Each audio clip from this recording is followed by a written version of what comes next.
Christmas sa indaw law niye ay hay eme insam kay bamay ingane Christmas kau kay wang tawe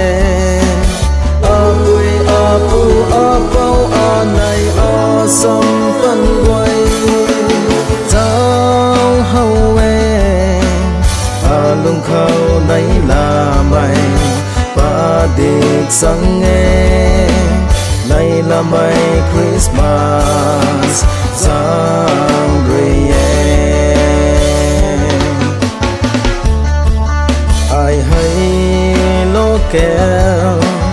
quăng in gan a khát re Christmas ta in kwan ka rim bang pui tuang khen lại đại mấy rồi đi này là lâu về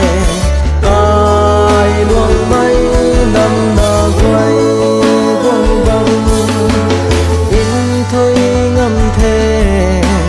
năm bằng năm răng thẳng bấm mày quăng nghe cái luôn hay mấy ngày là bấm gai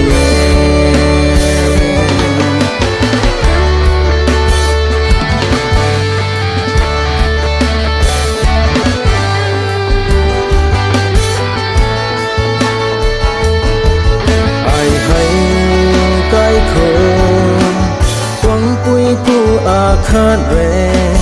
na nun kai quang mai ta mat suna kwan le